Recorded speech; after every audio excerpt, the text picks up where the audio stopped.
So it's going up. We've got up. This is where things get scary. I should be on the other side. Yeah. Just don't hit your leg on that. You'll be good. Unloading the axles he picked up from Robbie.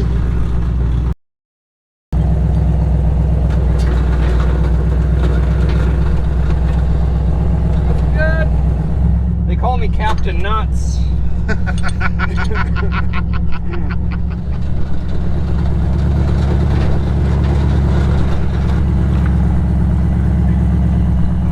Ta-da!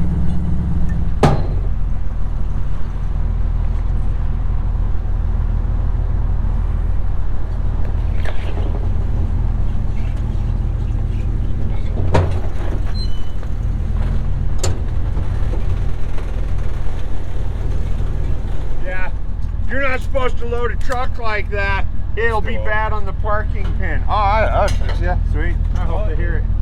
We gotta get these out on the rocks, and we gotta get some new worn off of those. Ooh, they're so shiny. These are the same rims that I have on the LJ. They're a Hutchison dual bead lock, so they're inner outer bead lock.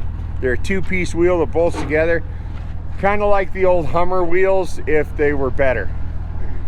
DOT. They're the only true legal bead lock to run on the highway. No kidding. Yeah. All right. So we're in Arches. We just came through the gate. We're heading up here. We're gonna go up. Where are we going, Mike? We're going towards the fiery furnace, right? Yeah, by Tower Arch. Yeah. Right? And we're gonna go in towards Tower Arch and get a Toyota, pull it out, throw it on the trailer, and haul it back to town to get repaired. And yeah. Side note, the rock right there, that's called the Three Penguins, because it looks like one penguin standing next to two others. Over here we have that little blob of rocks is called the Three Gossips. Apparently everything happens in threes in Arches.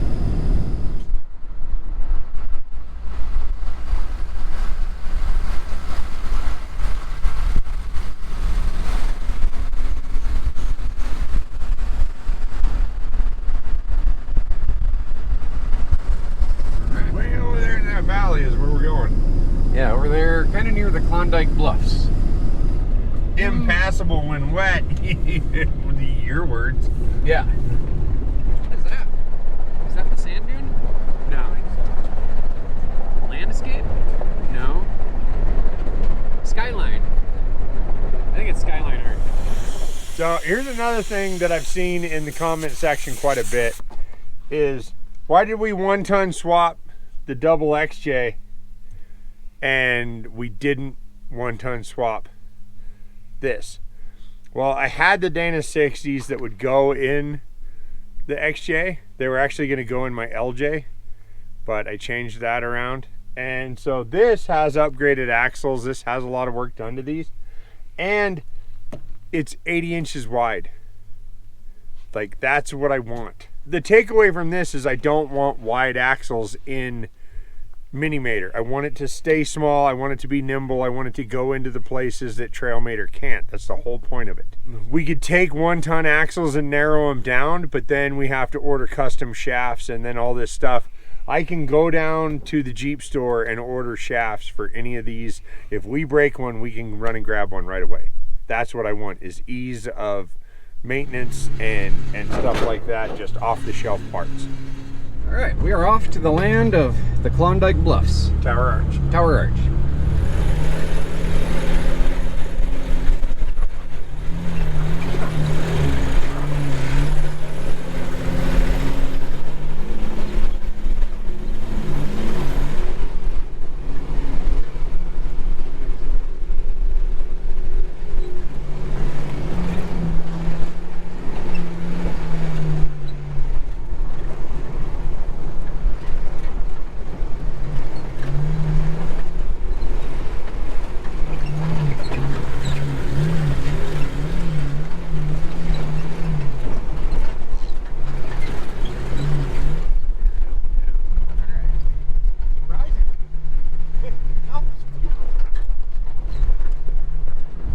All right, I see the vehicle. It looks like it's right down here in this sandy area.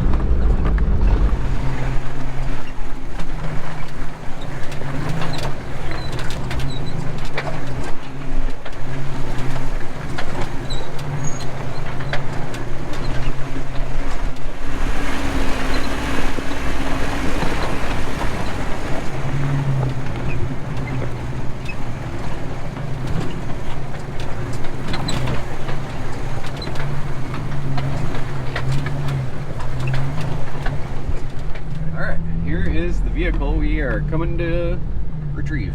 All right. Investigating. There is a very broken CV shaft on this side. These arms hold it all. Hold the front diff in. Okay. If any of these come loose or break or whatever, you know what I mean? Right. Then that differential can twist, and under torque it picks up and moves, and that's what has happened. Is it's put the CV at such an angle that when you get torque on it, the center diff picks up, and that puts the CV at a more steep angle and breaks the CV, and then by that torquing up has punched a hole in the oil pan. Okay. So moral of the story is don't start the car. Yeah, don't start the car. We're gonna flat tow it out of here, put it on the trailer, take it to Point S. Point S can fix it. Cool. That sounds like a plan. Let's explain this really quick. Okay. So, EX Overland is this company in Moab that like rents me. You can rent this vehicle. You can fly into Moab, rent a very capable rig. Of course, everything breaks. Don't start with the, you know, they've got a bunch of brand new rigs. What do they got? Like, I know they've got a Toyota. I think they've got a Raptor, a Hummer. All kind of different vehicles. Yeah, they got a bunch of different vehicles, and they're all rigged out for overlanding to where you can go out camp, you can go see the sites, see the national park, see all the stuff, camp out of them, do whatever, and then take it back, and you just, there it is. Then you didn't have to drive your rig out here, you didn't have to haul it out or have it shipped out or whatever. You just come out here and explore around and then fly back. Yeah, it's a really cool way to get out and see the sights. Yeah, it's a super cool concept. Yeah, look at that. We like good tow points. Look at that tow point, though. Oh, that looks substantial. Look at that. That's it's like, red. Yeah, but that's like a lot of plate. Like, but does that mean you're supposed to use that one, or you? Is red bad? Red is bad. Okay. I don't know. I don't know either. That's why we're unclear. So we're going to use the factory tow point because those we know are pretty dang tough. All right. So we brought the keys. I remember this part of the conversation earlier. Ta-da! Awesome. Okay. So then, step 1: don't start the car. That's step 1. And 2 and 3. Now, push the brake. See if it'll shift to neutral. Victory. Ta-da! Tell you what, I'll follow you. You should follow me. All right. Low range. Rear locker. All right, Mike. Okay, I'm ready. Great.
have all the equipment to do it, to make it easier.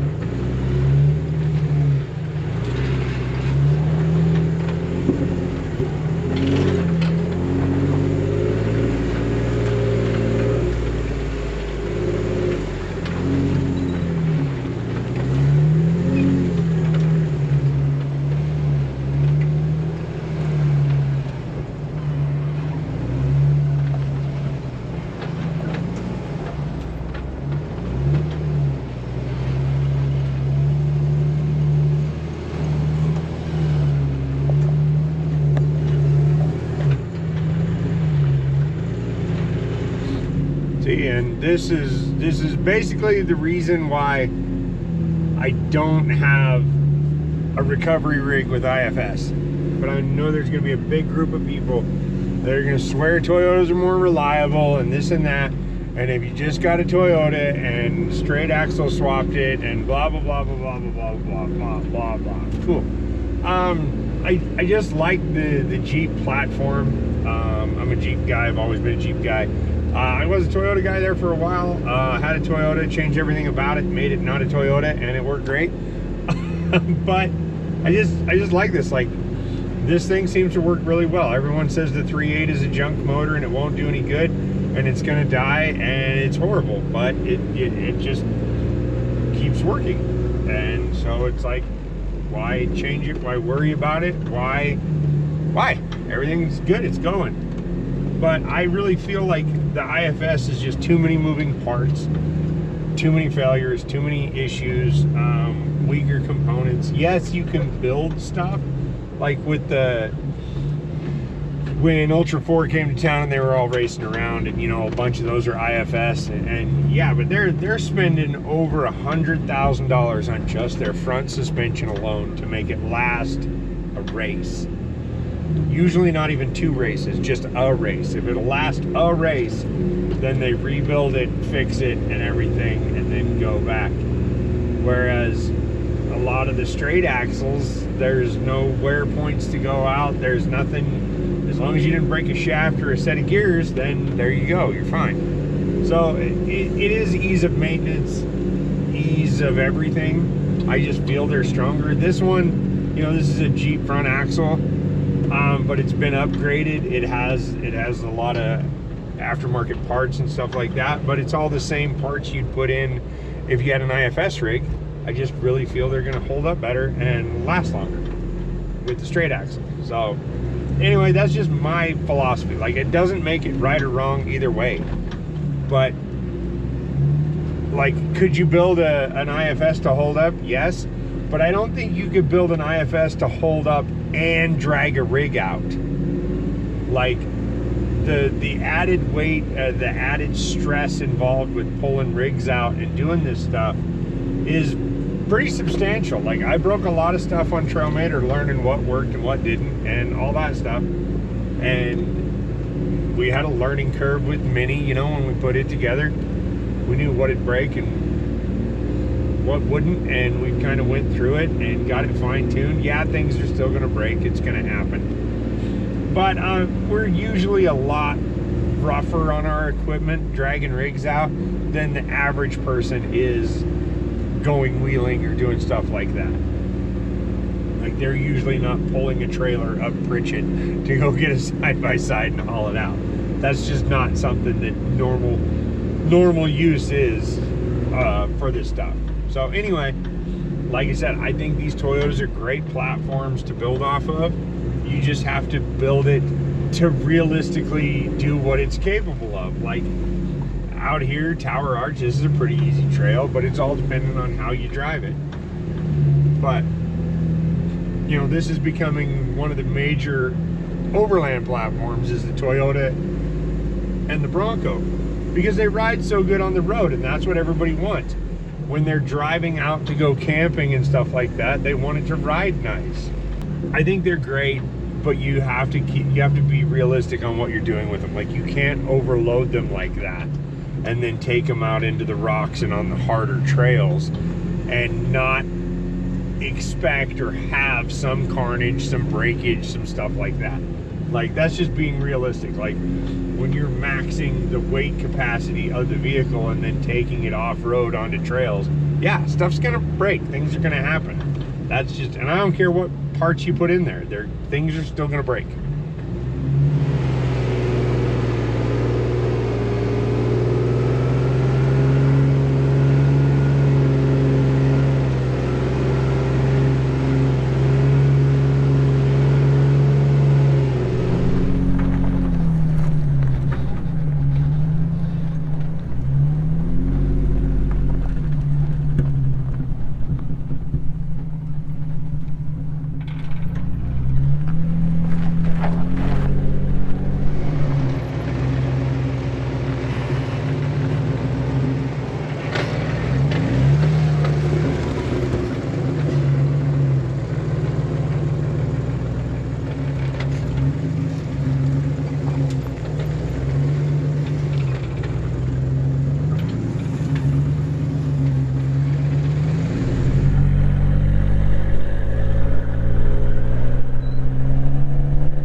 On the Yeah, leg. a little hook latched onto. I gotcha.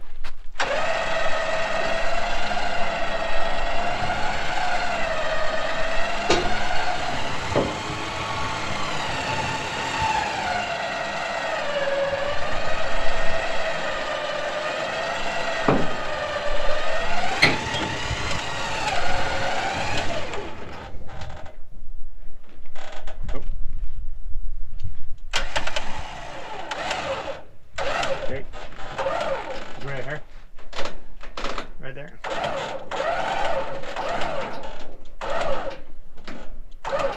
Good.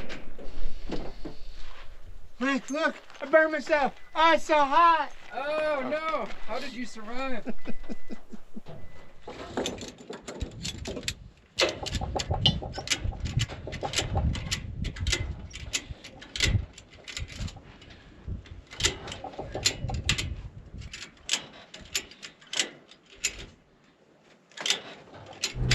Alright, now I'm in Mini following the towed vehicle.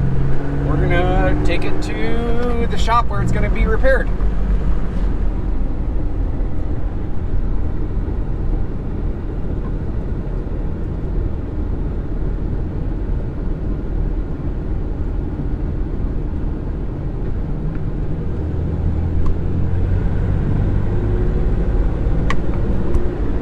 Yeah, just like that.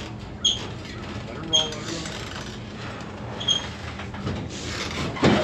Don't stop.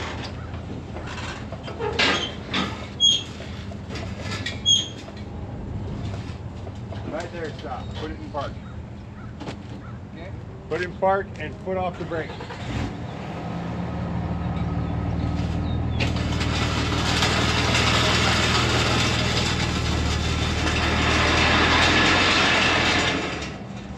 That's our signature tablecloth I love it. move. Yeah, where we just great success.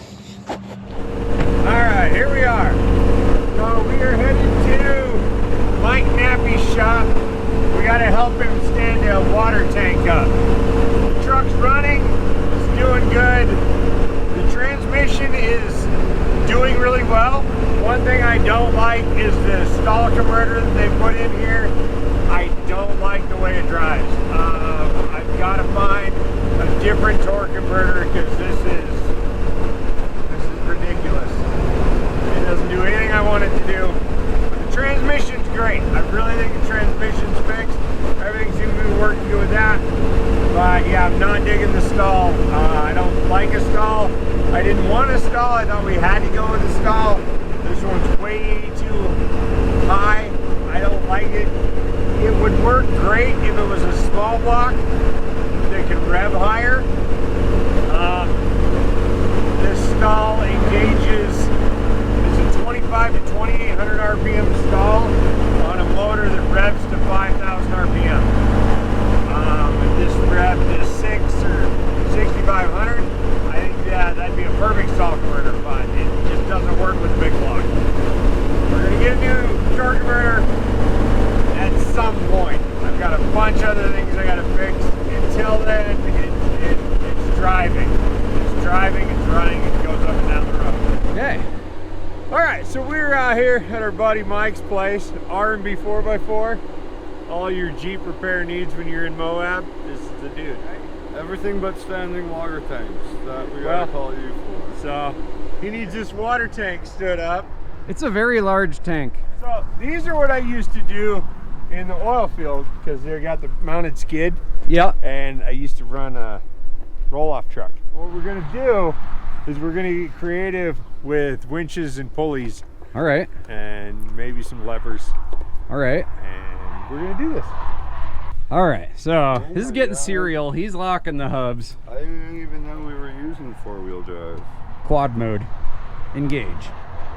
Hold my Mountain Dew. Watch this.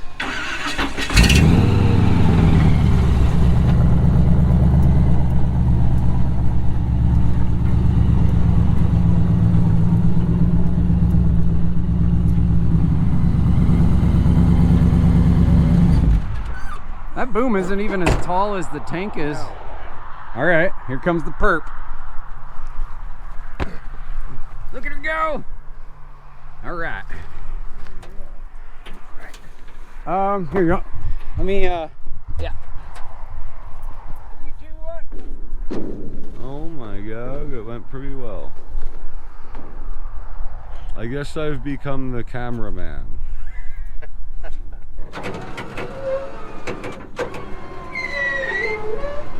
So it's going up.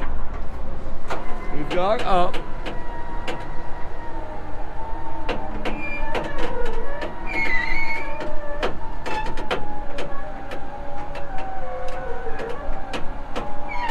This is where things get scary. I should be on the other side.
This is a lot scarier than it looks.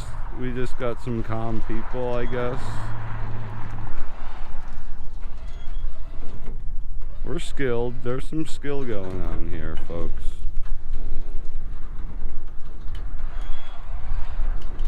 It's almost standing. It's closer than I have it.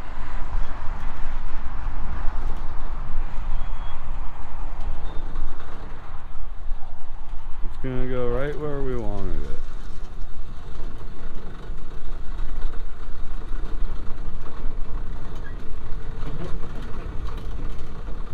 Oh my God, would you guys look at that? I call that a W. Just so we're clear, that shouldn't have worked. I saw some spinny things, but I also know that it's time to not speak. Rory doesn't like it when you speak, so it went well. It went great. We're gonna go with that. It went real well. There it is. There you go. Well, Realistically, what did you think? It felt pretty sketch when it was starting to like Right. rotate. When it was I was down using lower. when it was walking, so I was using the winch on the wrecker or on Blue Yeah. to like keep it tight. Right. Keep tension on it, and that was working. Yeah. So well, because as soon as I would pay out, it would twist. Yeah. So I was trying to land it right there, so I had to like keep just enough tension on it Yeah. that it wasn't dragging mini, Right. but it would Yeah. hold the tank. No, it was the perfect amount. It was a balancing act. Yeah. We didn't really talk about the why of the tank. So the why is the tank? To fill up with water, because there's a giant forest fire right over there. Yeah, right over there. And to be able to have some big water on your property would be pretty cool for trying to keep it from burning to the ground. Right. Well, he's got the pond, so he can pump water out of the pond into the tank Yeah. and store it there, Right. and then pull it out. And Yeah. But basically, it's a big water reserve for fire mitigation. yeah, Around here, that's a real it's a real thing.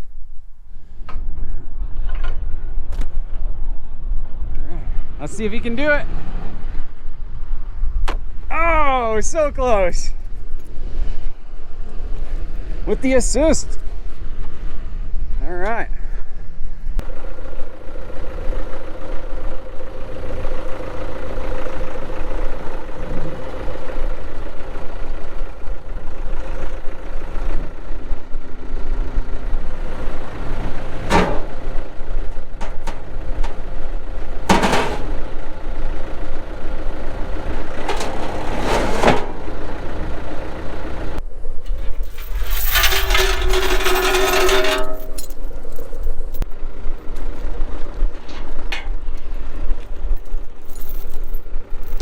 This chain does not seem long enough. No, it's not going to be. Plus that chain.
There we go. You are free. Looks level depending on how you tip the camera, I guess. Definitely more level than it was before. Oh, there Not it is. only did he get the tank standing, but he got a hand shovel out and like leveled it and stuff. Yeah. So we're putting landscaping on there as well on the invoice, I guess. All right. A little bit of landscaping, a little bit of Hand winch shoveling. work. Right. Yeah. No, that went pretty smooth. I am super excited for the comment section on this one. Right.